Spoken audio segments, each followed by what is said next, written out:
جایزه لقمان ساکنی دهه شابکه از دهات توگرک ناحیه واسه هر پگاه روز برای او از ورزش پگاه روزی آغاز می‌گردد. این اشیاء ورزشی برایش شیناس است.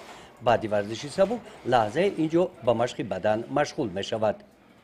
ورزش پگاه روزی یک روح تازه به آدم می‌بخشد. خیلی میگن ورزش برای سلامتی است. بعد از ورزش پگاه روزی دستور خود را می‌شوم و برای خواهر و برادرانم و اهل عائله خوراک نهاری تیار میکنم.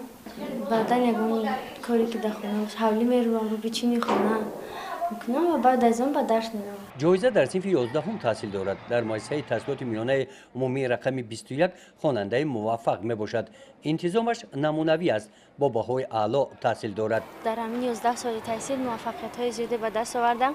همه این توسط زحمت‌های استادانم بود که من به این مرتبه ها رسیدم. من در المپیادای مکتبچگان از فن حقوق در صنف دهم اشتراک کرده و سزاوار جای اول گشتم. جمهوریوی در المپیادای جمهوریوی سزاوار جای اول و مدال طلا سرفراز گردیدم. حالا باشد در صنف 11 تحصیل میکنم و از فن تاریخ اشتراک کردم. دور ولایتی را با موفقیت گذراندم و برای دور جمهوریوی آمادگی دیده ایستادم. او در محفل‌های مکتبی فعالانه اشتراک می‌نماید. غالب دوره ولایتی آزمون فنی جمهوریوی از فن حقوق میباشد. نیت دارم که بعد از همین مؤسسه را ختم کردن یعنی که در دانشگاه ملی جمهوری تاجیکستان به حیث حقوق‌شناس یعنی که داخل شوم و همه کوشش‌هایم را کرده ایستادم. میخواهم بعد از یعنی داخل شدن به همین دانشگاه تحصیل خود را در مملکت‌های خارجی یعنی که در خارج ادامه دهم و بعد از برگشتن همچنین حقوق‌شناسی بین‌المللی به وطن خود خدمت نمایم. رهبریت مکتب معلمان از رفتار و دوامات این خواننده با قناعتمندی گپ میزنند. میگویند که همین است رابطه عائله و مکتب. رابطه عائله جایزه‌شون با مؤسسه به نهایت در سطح درکاری و بلند میباشد. بخصوص همین رابطه پدر و مادر یعنی خانواده آنها بود که امروز جایزه توانست که با اون موفقیت‌های نویل شود که مثلش در مکتب ما انگشت‌شمار است. یعنی به همه ما معلوم است که جایزه گرانده استیپندیای پرزیدنتی اشتراکی آزمون جمهوریوی از فن حقوق در صنف 10 و امسال هم در صنف 11 هست و پدر و مادر همیشه با مکتب رابطه دارند. با تکرار میکنم سختگیری و کاردانی و مثلا معرفت بلندی یعنی دانش آنها بود که امروز جایزه به این بگیم زینه‌ها رسید. اکنون درباره شغل بیرون از مکتبی جایزه در خانه او سرکار است.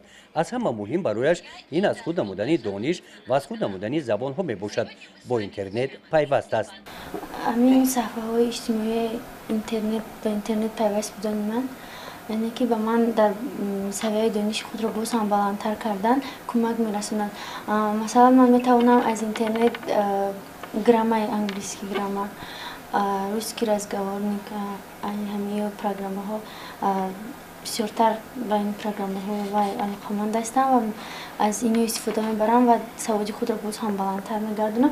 باز از اینترنت فیلم های تصویری و فیلم ها هر گونه فیلم هایی که به زبان های خارجی یعنی ترجمه کرده شدن بیشتر همون فیلم ها رو تماشا میکنم برای باز هم این سواد خود را بلندتر برداشتن.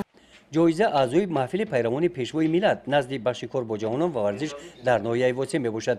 این نشانها و سپاسنامه ها گواه از اشتراکی و در آزمون های دوره ناحیوی ولایتی و جمهوریوی میباشند. میخونن این مال دو تا دیگه میدهک شای همین سحری میخیزن چایشون میخرن همین یکون جو خونه چی مونده باشه هم دختر میدهک سیم 6 میخونه با ترتیب میدروره و همون سری همون ستال شونده میشینن خطی دو درش هردش ای بچه رسم میکشه کتاب میخونه خبر میگم من خیلی بشینم بچه جو صورتی مرا بی اوخه میواره میگم ماما میمونی ای روش رسم میکشم نکخته نمیتونم پیر شده رو جینجا که خفه نشوی بس گب کار میکردم فرزندای خودم میخوندن کاری خونه رو هم میکردن انا افته میگه وقتم نمیفتم به هر رو در مکتب پیش صف بودن خیلی یو چشون یو شای با کار برو میکد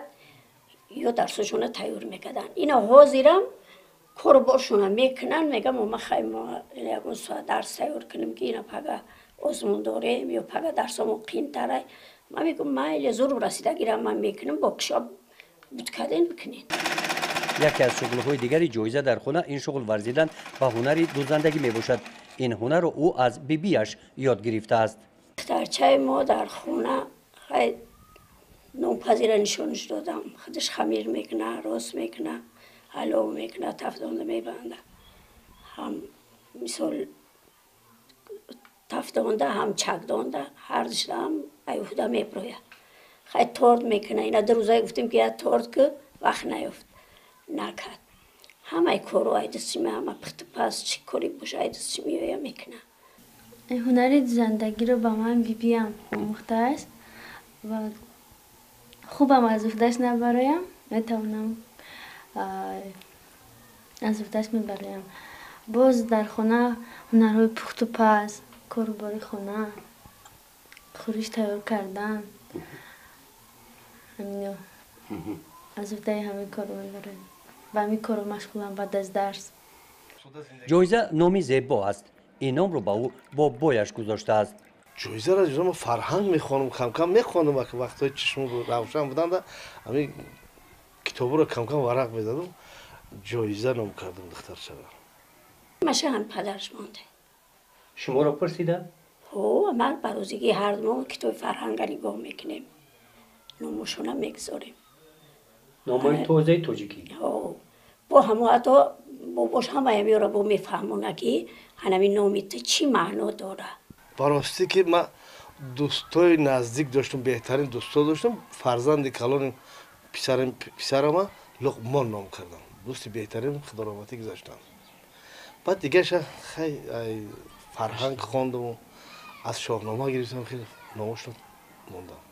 زمیره، جمیله، تخمینه، لقمان، فریدون، شکریه. وقتی که براستی که یک دخترها که بسیار بودن، ما یک جا تماشا رفته بودم، توریست. گشتم اومدم که دیدم که در خانه همه خفه، برای که دختر ششم شده بود، دختر ششم شد، پنجم ششم بود، همه از این خفه که ما در اومدم دیدم همه خفه. ما گفتم البته همون گپ هست. بعد ما گفتم زنه که جدا گفتن دختر کرده همه از این ما گفتم که ما شکرانه میکنم که مرا پروردگار باز یک دختر گرفته. انا خیلی آخران سفینه. حالا دختر مایده که سفینه ناموندیم. خیلی دختر رو خشت رو روی خیلش که خیلی نامه نو شنویدیم. گفت که این در همون لغت گفتگیه که کشتی که در بحر آرام چیز داره همین خیلی چی دادگیه. هر یک ساعت هر یک دقیقه خواند بچم خواند میگیم. فقط تکرار با تکرار فرزندان رو تکرار میکنیم خواند آب رو میدیم. کوشش میکنیم که دختر رو بسوادتر کنیم برای در جمعیت جوش نبیوان خور زور نشون. این بود لحظه از حیات، شغل و تحصیل جایزه. باقی تمنا داریم که بعد ختم مکتب به آرزوهایش برسد. در آینده شخصی اختصاصمند و با معرفت گردد. منفعتش به دولت و جامعه رسیده، نفر با و ناموس وطن عزیز ما تاجیکستان گردد.